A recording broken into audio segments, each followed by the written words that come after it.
It is magic time.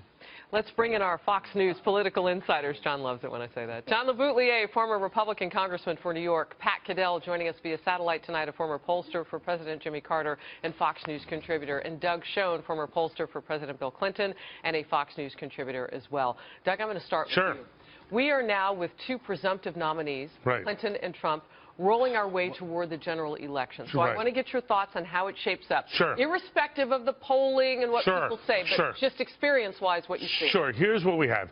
Hillary Clinton begins with a slight 5 to 10 point lead over Donald Trump. She has a clear advantage in the Electoral College based on electoral history. There's, of course, a but. Donald Trump has the ability to potentially expand the map, go into states in the Midwest like Wisconsin, Michigan, Pennsylvania, Ohio, to bring in working-class whites, get new registrants, get Democrats to cross over. This election will be, can Trump make this about Hillary? Can Hillary make this about Trump? So far, advantage Clinton. Your head is shaking so hard, John. Well, I do agree with 98% of what Doug said. But 2%? The last thing was, I slightly disagree. I think Hillary's job is to make Trump the issue in the campaign. And if she does that, Trump will lose the campaign. Trump's job is not to make Hillary the issue. It's a bigger issue. And this is what is going to be the key to this thing. Can he make this a referendum on this question? Do you, America, believe that our economic system is rigged? That it's rigged, Pat. Pat's talking. Say that one more time, John. Do you believe that the economic system in this country is rigged? That the powerful people, Congress, Wall Street, even the media, have scratched their backs for each other and screwed everybody else? If you believe that, and our polling has shown that 89% of people agree with that statement, if Trump makes it about that, he can win this election, and he can win it big. All right. So, Pat, here's what's interesting about that. People say that the economy, once again, is front and foremost. They had been saying maybe national security, but after the jobs numbers last week, 160,000 created last month, they're refocused, as I understand it, on the economy. So then it is, who can sell rigged system better than Donald Trump? Well, that's exactly the point. We have a revolt going on in both parties. The American people, to pick up what John said, where we have 89% of the people who believe it's rigged. We have the biggest issue tied with the economy, sometimes exceeding it, being corruption, the word that's never talked about. You can see what Trump did with the rigging of the Republican primaries after, or the rules after Wisconsin, and how he drove that into majority in 60% territory.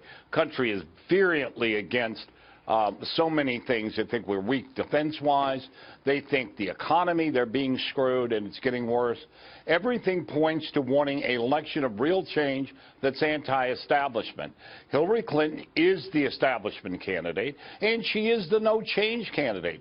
Trump's problem is he too much change and irresponsible change?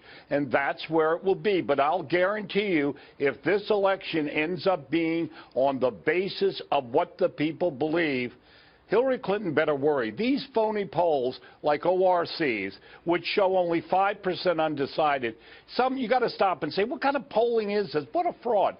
You and I know if you look at polls and offer people a choice, a quarter of the electorate is either wants a third party or said they won't vote. John, that is hardly a stable election. To piggyback on Pat, she is the personification of the status quo, the rigged game, the foundation, the money, the speaking fees, all of it. It reeks of insiderism in a year when the outsider is the big thing.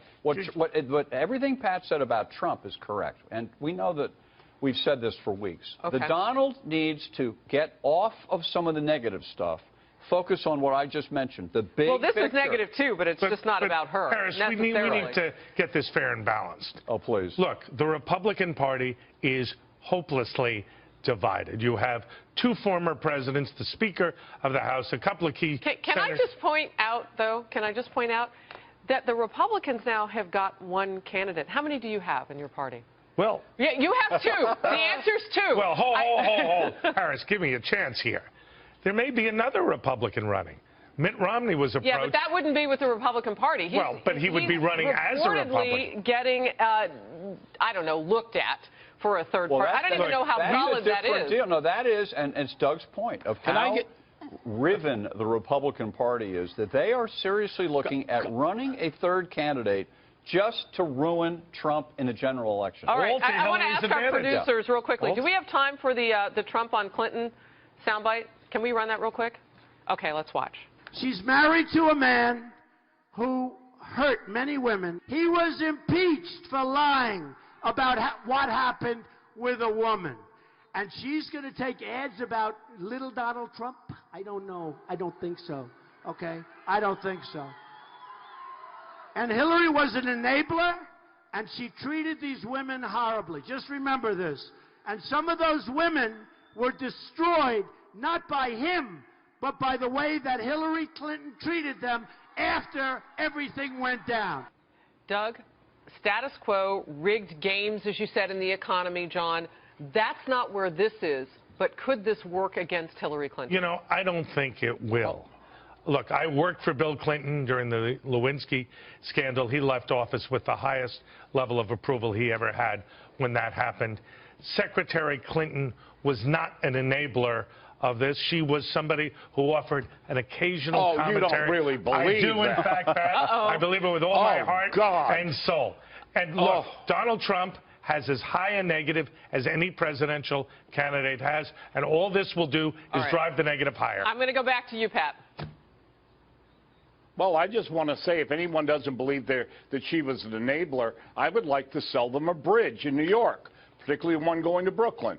I mean, really, she went after, she was part of the whole orchestration against Catherine Willey, against the woman that accused Bill of raping her, all of that stuff. Let's not pretend. But more importantly, politically, Hillary Clinton has thrown everything that Bill Clinton did under the bus, except for the economy. Then she wants to claim credit. Look, this election... Let me finish, John, please. This election, her favorabilities or unfavorables are as high as almost as high as Trump's. And the other problem she's got is all this other stuff coming. And she's got a race with a candidate who has real commitment.